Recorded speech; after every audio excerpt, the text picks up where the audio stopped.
Okay, hi everyone. My name's Jeremy. I'm Doug. I don't know what Doug's going to do in terms of his voice for this, so this is going to be really fun. What do you mean? What I'm going to do in terms of my voice? You need to get closer to the mic. I feel like I'm too close. No, see the difference in the sound? Yeah, but I feel like I hear myself spitting. You should. Ew. I hate everything about that. No, really. So we're starting a podcast. Because that's what you do in quarantine. We're not really in quarantine, though, are Yeah, we? but we had this idea in quarantine. That's we just fair. didn't know what we wanted to talk about. Okay, yes. And I've wanted to start a podcast for a really long time. So if you're listening to this, you probably already know that. Yeah, because he won't stop talking about it. I probably tweeted about it 3 or 4 times during the initial part of quarantine. Yes, you did. Oops.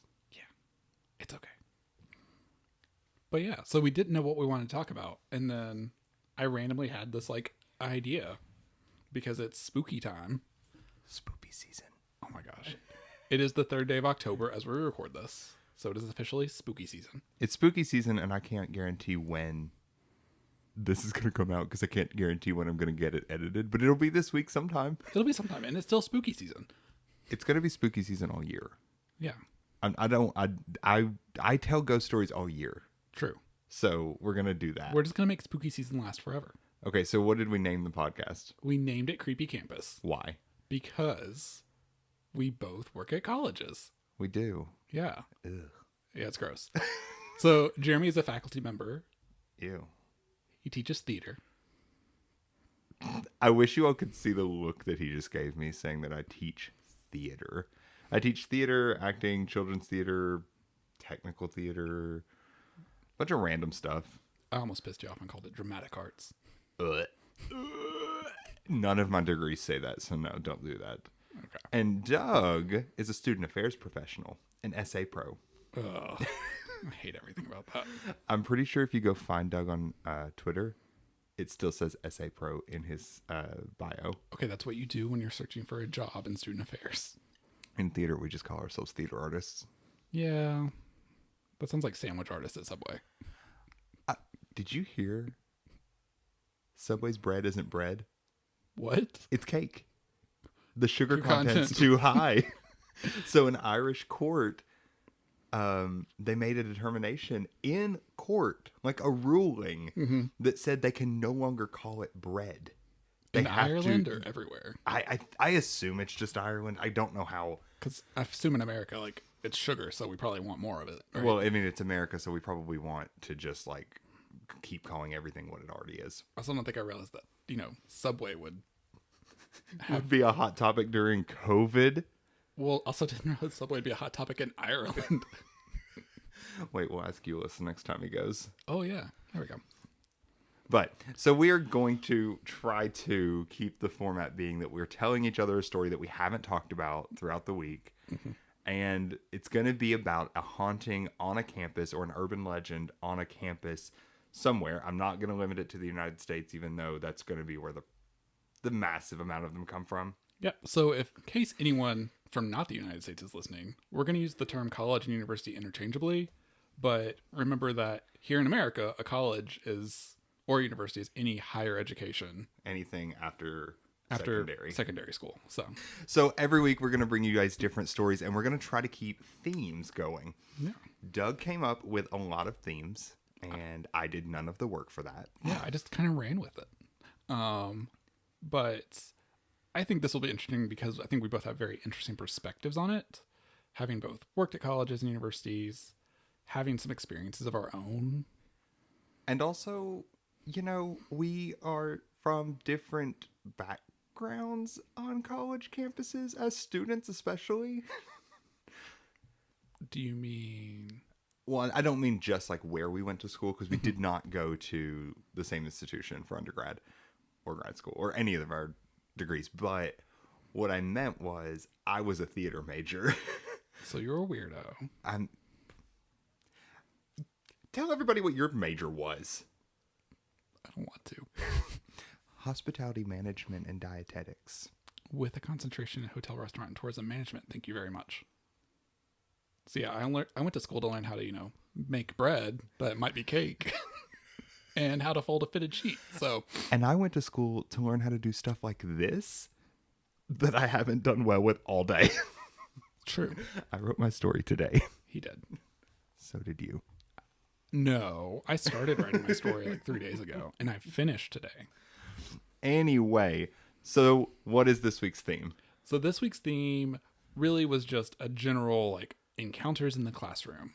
So what's going on in an academic building? What's the history of that building? Every week we're going to try to do some setup and some background of the institution and the building and the history. And Doug's going to hit his microphone every week. Hopefully not. We'll see. But so this week is encounters in the classroom. So it's any haunting involving an academic building. We were trying to work on a theme, like a very entry level theme. Yeah, we didn't want to start out like giving you guys what we have from our undergrads because there's a lot. I mean, we could do multiple episodes, I'm sure. We could. Especially your undergrad. Yeah.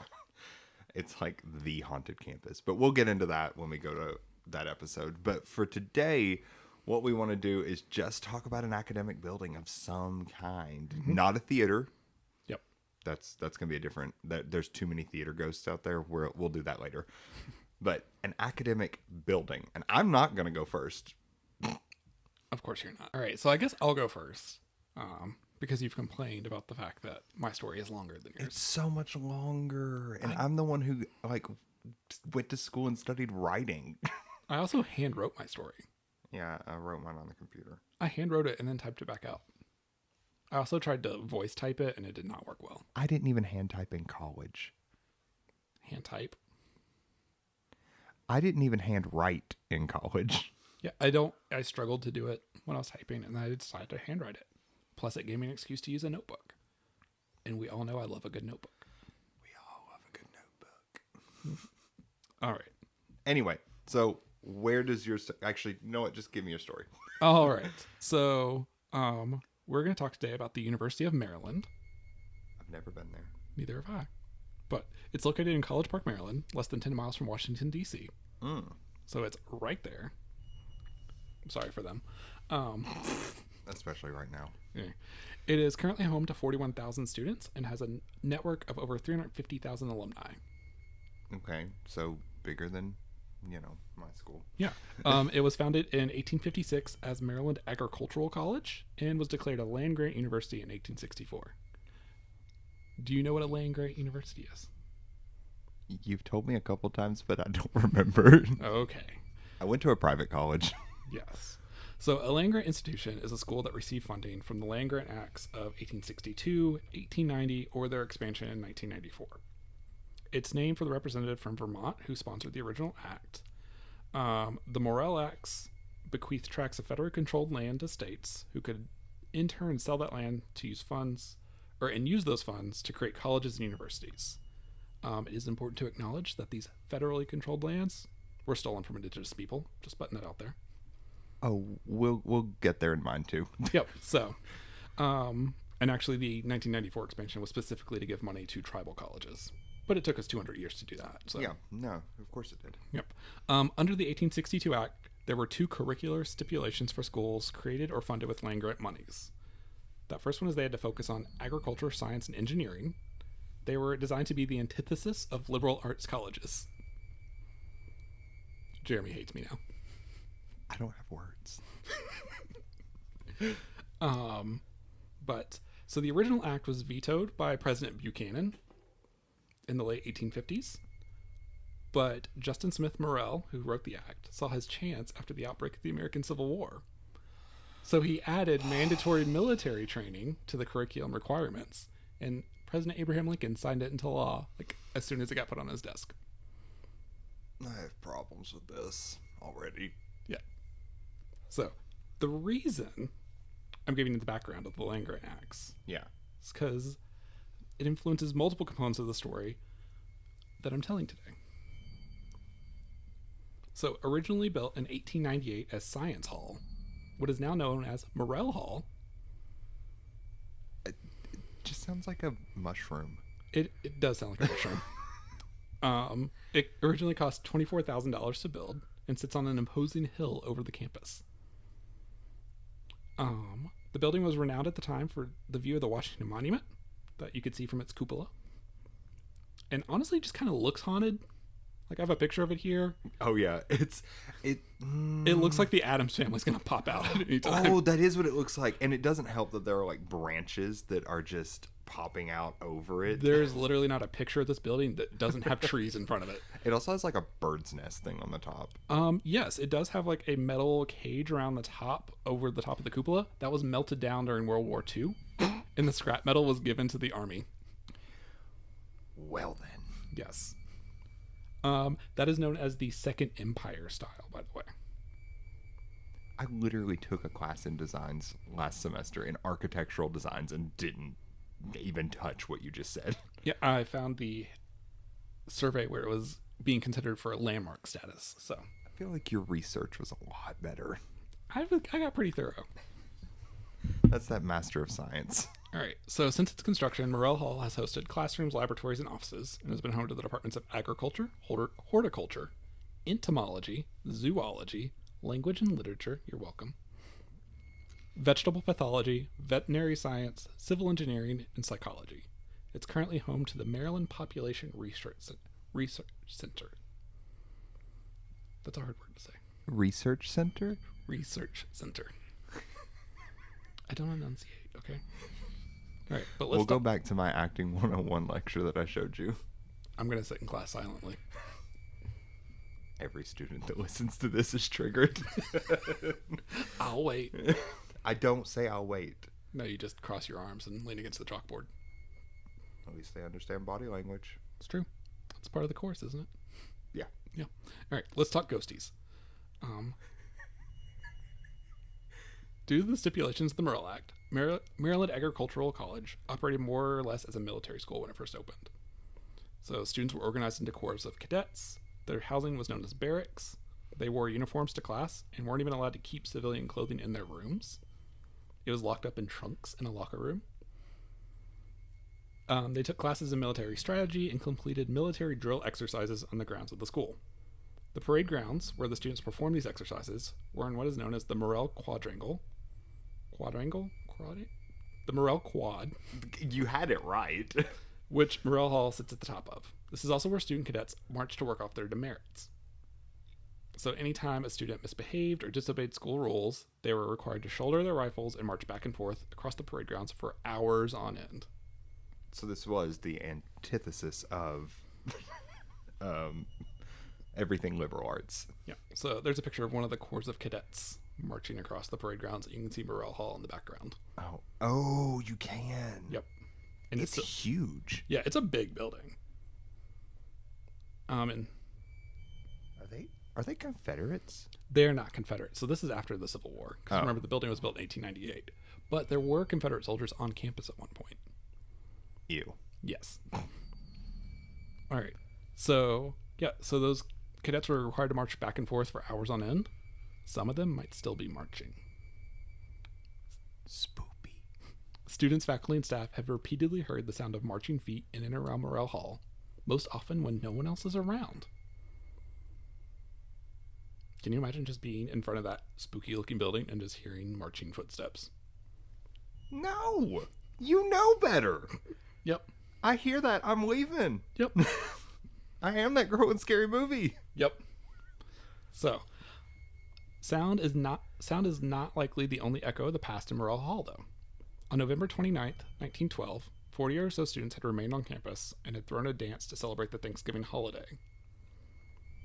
According to the Baltimore American newspaper, the student cadets and their dates, who were young women from the surrounding towns, because it was definitely all male at the time, had just finished their 10th dance in the dining hall of the barracks and were sitting down to dinner when Cadet W.C. Stanton had rushed into the dining hall. Stanton had just returned from the second-floor dormitory where he discovered a fire. He quietly alerted several of his friends, who politely asked the young women to leave the building as hurriedly as possible. Wonderful. Yes. The newspaper at the time made a big deal about the fact that no one panicked. I mean, panic can be bad in a fire. Well, yes. But, so the cadets fought the fire with small hoses from the school's 2 water tanks, with several students breaking off to try and remove as many students' personal belongings as possible. Leave it behind. This is like everything these kids own. I know, but is it worth dying? Well, they were trying to do right by their friends.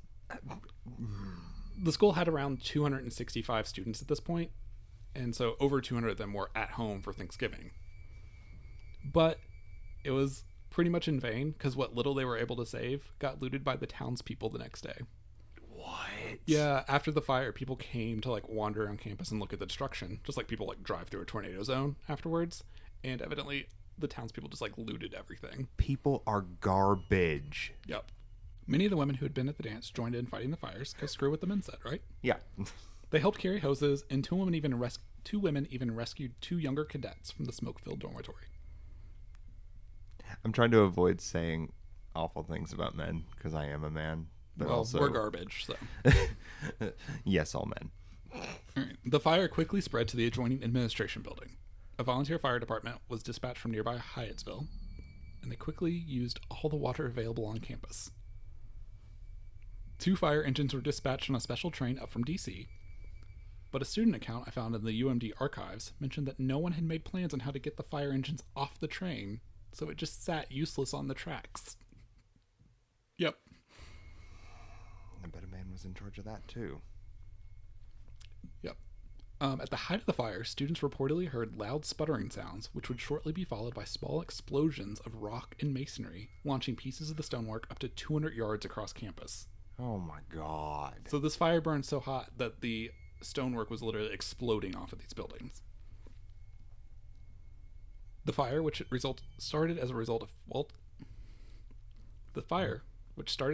faulty wiring, completely destroyed the barracks and the administration building. Even though it was only 50 feet away, Science Hall was completely untouched, making it the only original college building still to be standing today. That's because it was already haunted. So we're going to get to that in a second. Because, yeah. But what's really creepy is the fire had been in some ways predicted 15 years earlier. By who? By a poem published in the school's yearbook. So a poem titled The MAC is Burning was published in the 1897 edition of Reveille, the school's yearbook. I'm going to read you the first 2 stanzas. Oh God. We hope the MAC will stand throughout the coming ages and have its name of wondrous fame on history's truthful pages. But what in the midst of the night, within this place of learning, some sleepy crier should call out fire, the MAC is burning. So the poem goes on to describe the reaction of various prominent faculty at the time if the school were to catch fire. It concludes with the faculty blaming the fire on students, when in actuality it was the students who had tried to save the school. Well, I mean, yeah, that's what faculty do sometimes. Yeah, I'm sorry. You're trash. Classes resumed just 5 days after the fire. Students were housed in surrounding farmhouses or at the homes of faculty members. And most classes were crammed into Science Hall's 19 lecture rooms. Wait, they were staying there, like living there? Yeah, they were staying in like farmhouses around or like faculty members who lived in town. And the science hall.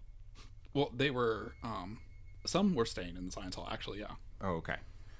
But most of the classes were put into the lecture rooms in the Science Hall. Students' accounts report that the smell of smoke and ash was still thick in the building and remained like that for several days. But you have no excuse for being late with a single assignment. The governor actually said the classes had to start back as soon as possible. Half the campus was gone. Yep, over half the campus. There was only like 5 buildings on campus up to this point. Now 2 of them are gone. And remember, the students had lost like everything they owned. It's not like they can zoom into the class. No. But, so the smell of smoke and ash that had been reported inside Morrell Hall in those days after the fire is still occasionally reported over 118 years later. Because of course it is. Most often smelt in the basement, multiple mechanical evaluations of the building have found no reason for the smell. Ghosties. Yep. So why didn't Science Hall burn?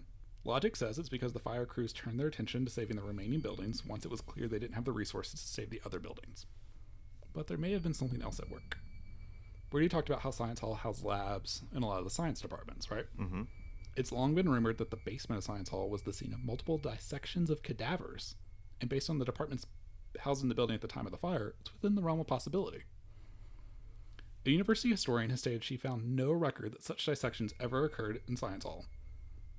However, in 2003, a construction crew was renovating a bathroom in the basement when they removed a sink and found cadaverous remains in the wall and floor underneath the sink.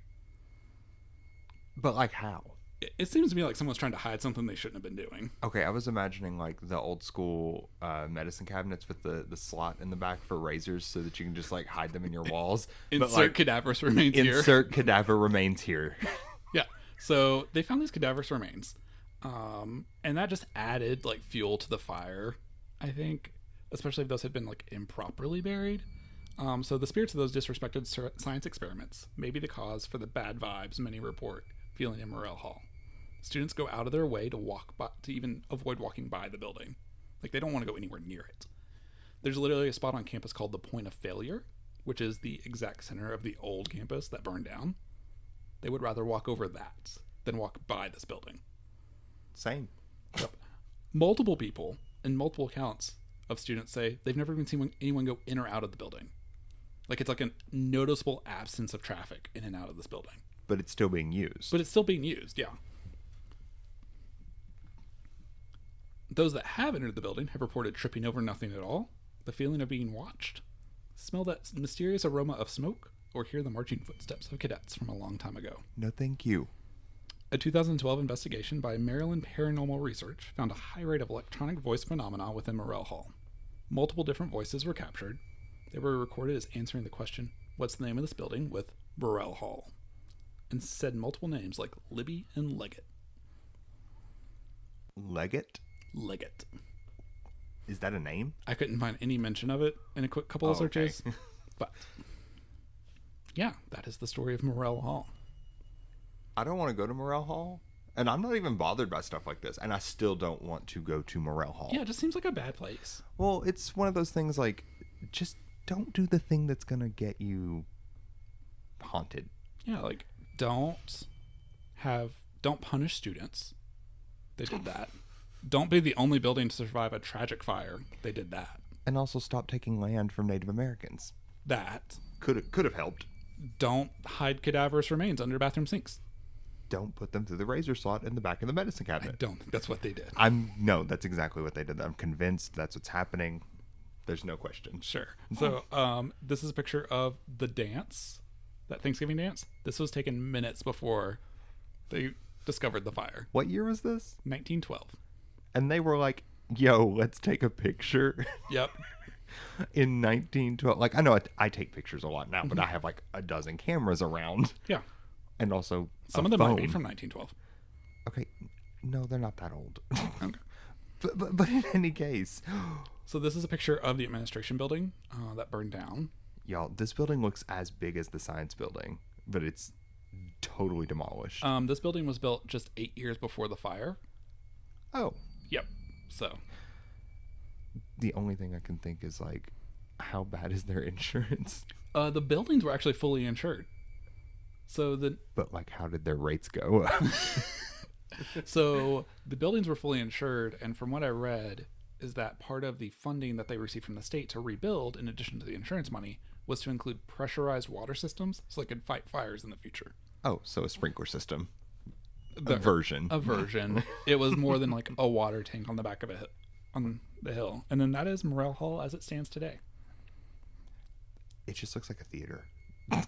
Honestly, it looks like an old theater, but I guess... What it reminded me of when I first saw it was like those like print-out coloring pages for little kids at Halloween. It looks like a cartoon haunted house. It looks like the gingerbread houses that you make at Halloween, which is stupid. Why are we making gingerbread houses at Halloween? But that is exactly the style. Yeah, it's very gothic. Yeah, we'll post these on our Instagram so you can see what we mean. But I mean, this building just looks haunted. It looks Which is the reason I picked it, actually. I was looking at, like, reports of haunting. Like, I literally Googled, like, most haunted college campuses. I saw a picture of this building. I'm like, that looks haunted. And you found all this information off that? I found most of this information from I found most of this information either from the student newspaper, actually, the Diamondback, which is the University of Maryland student newspaper. Shout out to you guys. The University of Maryland's Library Archives, which I feel like for this entire show, like, university archives are going to be a great resource. They weren't for mine, but I was trying. But I'll tell you why in a minute. Okay. And then I just found some random information online, including from the website of the Maryland Paranormal Research Association. MPA. I think so. Like a Master of Public Administration. I mean, I doubt they call themselves that for that reason, but... Okay. Well, mine's not quite so detailed. It's a lot shorter, but I went with a smaller college in Virginia, ironically. Of course you We're did. still over there. Wait, why of course? I just feel like you love the Atlantic coast. I do. Virginia, North Carolina. I do love the East Coast. Quit naming states I've lived in. Okay. So I actually went with Hollins University. Do you know Never that? heard of it. You've never heard of Hollins? Never heard of Hollins. Okay. Is it a liberal arts school? If you could see the look on Jeremy's face right now. Anyway, okay, so Hollins University. It's a private university in Roanoke, Virginia, originally founded as Valley Union Seminary. Okay, I'm going to ask a real stupid question. Yes. Is this like Roanoke, like the colony of Roanoke? Yeah, it's Roanoke. So, like, there's already problems. I already have problems with the fact that they decided to, like, put a seminary, not just a college, but like a seminary. But so the college itself was actually originally created as one of the state's first women's colleges. Thus, the institution's undergraduate programs remain only open to females to this day. So it's still all women. It's still a women's college, except for the graduate programs. The graduate programs are co-ed. Okay. Okay, so weird thing is that the campus has been the site of 3 different institutions. Okay. It started out as a seminary. Not Valley Union Seminary, like another seminary that I could not find a name for, and it only lasted for a hot minute and it said bye. So then another man bought it and created Valley Union Seminary. I feel like this is an important question. What denomination was the seminary? I don't know. Oh. I couldn't find it. Usually they like make that front and center. Well, you would think. But someone's going to listen to this and tell me exactly who it is. But after that first seminary's failure, the site and the building were purchased to create Valley Union Seminary. So now what we know about Hollins is known for extensive and impressive writing programs, which is exactly why I'm like, I know what Hollins is. This is exactly your cup of tea. Exactly. So fun fact about that. I've looked into their summer theater institutes multiple times because what they do is they offer graduate certificates, and one of them is in new play performance. Okay. So I've looked into that, and I've wanted to go down there because they're a super artsy campus, and they have writing. They have tons of writing programs, not just creative writing, playwriting, children's literature. Like they have full programs in just children's literature. That's kind of cool. You're also not a woman. The graduate programs. Oh, okay. Graduate. Okay. So overall, it seems like the campus has a lot of hauntings across it. Okay. But we're not going to talk about all of them. But a guidebook that was published in 2012, it said that almost every building, at least 100 years old, which, you know, Virginia, so most of them are, has some kind of haunting story attached to it. And it could have something to do with the fact that the campus was built in Roanoke, which is what I was saying before. So, you know, we stole the land from Native Americans. Yeah. Why not be haunted? Right. So, anyway. So, what we're going to talk about tonight is Presser Hall. Okay. Presser Hall was created in 1925 as a gift of Theodore Presser. I kept saying for, and it's not. He paid for it. And he was a prolific music professor or music publisher and had been a professor at Hollins from 1880 until 1883. Okay. Weird enough, he died before the building was even completed. Ooh. Yeah, so he never even got to see it. He paid for it, he wanted it to happen, and he didn't even get to see it. Now, at the time of its dedication, the structure's final cost was $56,000.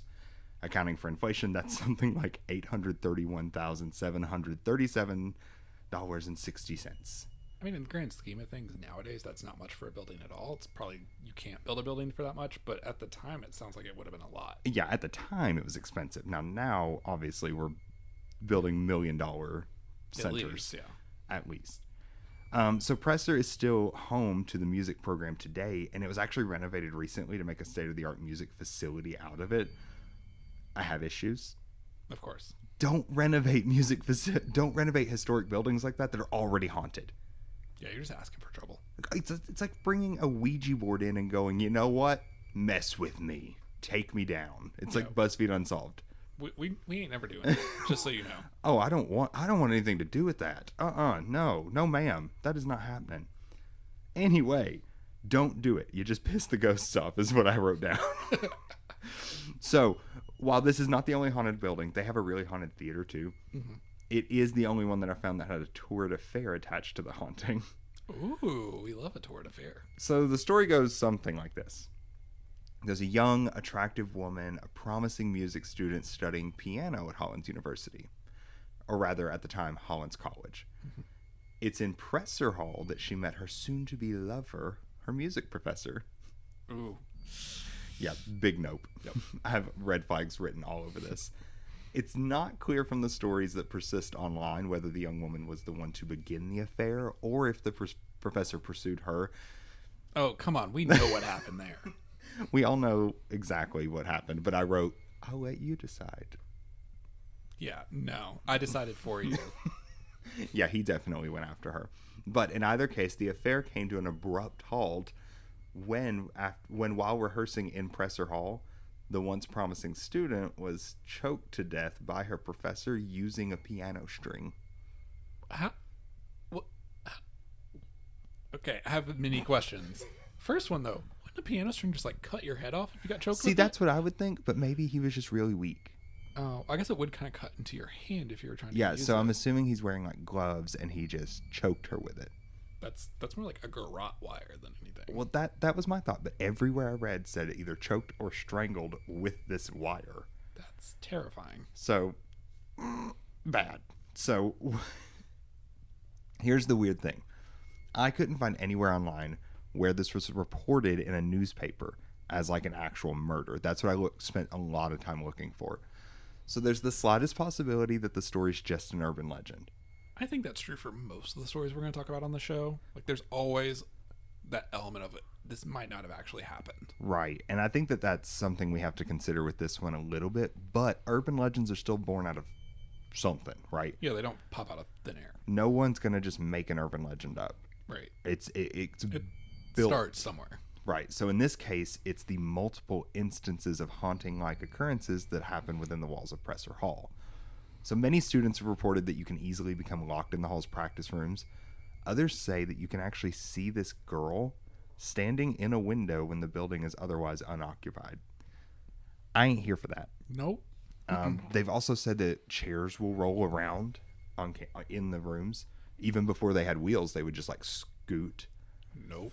So, and this is again Virginia. So, if you want haunted stories, go to the East Coast. Yeah, everything's old. So those are just like vague hauntings, but there's a specific story that I found in a video on YouTube made by Hollins University undergrads, but it was also published in the Hollins Columns, which is like their online newspaper, and you can like submit stuff and then it gets approved and put on, from what I can tell. But in both of them, they mention a girl. In the article, she's referred to as Amy Strickland. So we're dropping names. It was published on the internet. I don't feel bad about it. So Amy Strickland was visiting her sister Sarah. While on campus, they decided to go on an adventure through Presser Hall, the music building. That's an adventure? It's a small campus. Okay. I'll give you that. Don't make fun. I went to a small school. Amy took this as an opportunity to play one of the pianos in the classroom, and I would too. This is known as a Steinway campus, so every piano in that music building was a Steinway & Sons piano. Even I know enough to know that's a good thing. I thought you were going to look at me and say you didn't have a clue what that meant. No, I know enough about music. I was in band. Me too. Okay. Anyway. Saxophone. He played French horn, everybody. That, if you know anything about bands, that should tell you enough. Anyway, so while discussing the ghost stories that surrounded the building, Amy decides to play a few phrases from Fur Elise. I mean, that feels pretty cliche, but Yeah. maybe it's the only thing she remembers. As soon as Amy stopped playing, the sisters heard the song pick up from where she had left off, and it seemed to be coming from a piano that's downstairs.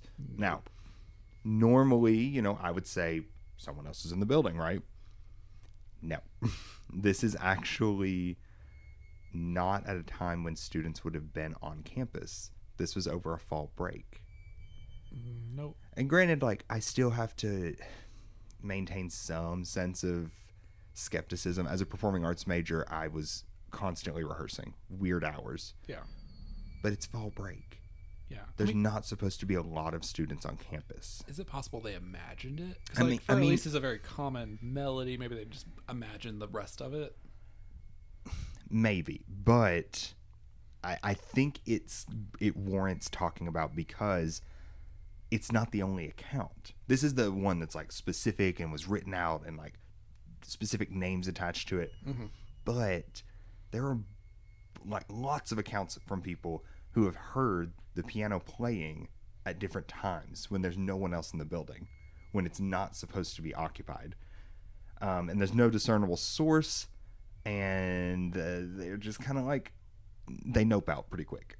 I would too. But the theory is obviously that the poor girl who was murdered by her professor and lover has stuck around for a while and likes to get into some practice while most people are out of the building. So I have no confirmation on any of that, but I know that it's weird. Yeah. And I know that if I heard a piano playing, I would leave. I've spent a lot of time in music buildings or buildings with pianos in them, and if I heard a piano playing and I knew I was the only one in that building, bye. Goodbye. I'm just imagining someone sitting down at a piano and playing something, and then the keys below them, just they've just seen the keys press themselves a player piano almost. No. I feel that's a really common trope. So this is a picture of Hollins of Presser. That Ivy's gonna destroy that building. Well, the Ivy's gone. Okay. But this is from when it was first new in that first decade. Yeah. But when you scroll back up here, you can see they've ripped all the ivy off, they've renovated, they've done all this work to it. But they still say that woman is around hanging out and scaring people, I guess. Well, yeah, I mean. But I also don't know if it's just her. Who else would it be? Maybe it's Presser. Oh, he's never got to see the building when he was alive, so he came back when he was dead? Right. So I can't guarantee that it's not him. If you're going to buy into ghosts, if you're going to buy into all of this, right? Why not buy in? Yeah. Well, I mean, it might be the professor that strangled the girl. No, he's in hell. Well, sometimes they hang around. He was rapey. Yeah. I mean, really, I'm not dealing with him. I'm done. But that's my story. I told you it was a lot shorter. I didn't do as much background into land grant universities. It was important to know the required military training, the name. That barf sound was unnecessary, Jeremy Lee. Anyway, so I'm going to put the two pictures that I have. You can put the pictures that you have on Instagram. Yep. And, well, I'll probably end up doing that. Or I can make you do it. I mean, we both have access to the accounts. Yeah.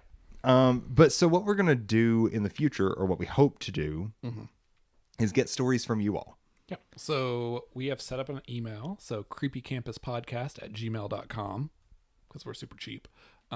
So every podcast I know has a Gmail. Yeah, it's just easy. But creepycampuspodcast@gmail.com. We want to hear your ghost stories. We want to hear what you experienced when you were in college or when you were in university.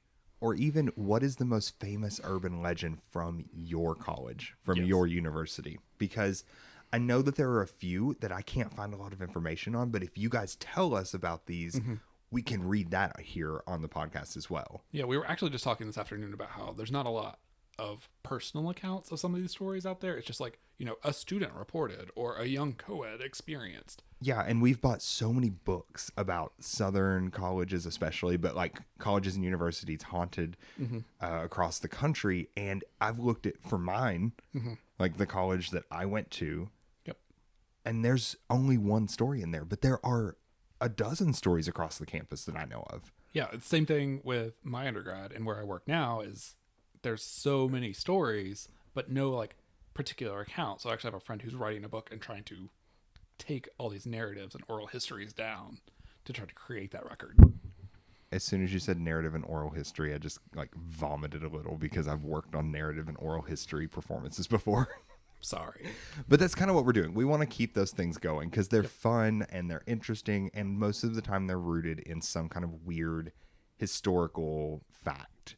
Yep.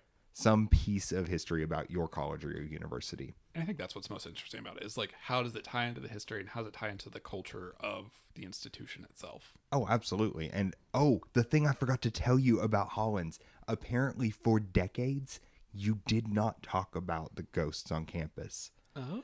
Like a huge deal. Do not mention it. Don't talk about it. I think we're going to talk about another case maybe one week where an institution's like, don't talk about this thing. Oh, yeah, for sure. Yeah. So it's a weird thing, a weird culture on campus. And I know it's been a culture of the campus that I went to, the college that I went to. It's also a culture of the campus I went to. So, but it's also, it's been embraced more over the years at different times.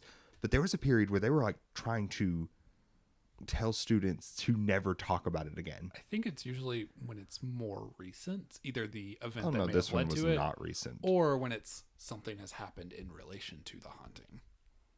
Yeah, no, not on mine. People were just being stupid. Oh, well, that too. But I'm going to wrap this up because I want to go have a fire in my backyard. Yeah, it's October. It's spoopy season. It's spoopy season, and I want October beer. You're ridiculous. What was your catchphrase? I already said it was let's talk ghosties. Let's talk ghosties. Email us. No. I was like, it doesn't work in the... It works at the end. Email us. Let's talk ghosties. Oh my gosh. I was using it as like the intro to the story. Let's talk ghosties. So let's talk ghosties. Email us at creepycampuspodcast@gmail.com. Follow us on Instagram and Twitter at creepycampuspod. And I don't think we have a Facebook, which is fine. Yeah, we're not old. Mm. We're not that old. Okay, thank you. We're millennials. I wonder if millennials or Gen Z are going to listen to this. I don't know. I'll force all my students to listen to it. Please don't. Everyone gets extra credit. Such a faculty member. You didn't turn in that assignment on time? You did. Well, for me, it's rather, you didn't turn in that assignment at all? Listen to my podcast. Listen to my podcast and write a review. Rate, You review, can and review subscribe. us. Rate, review, and subscribe.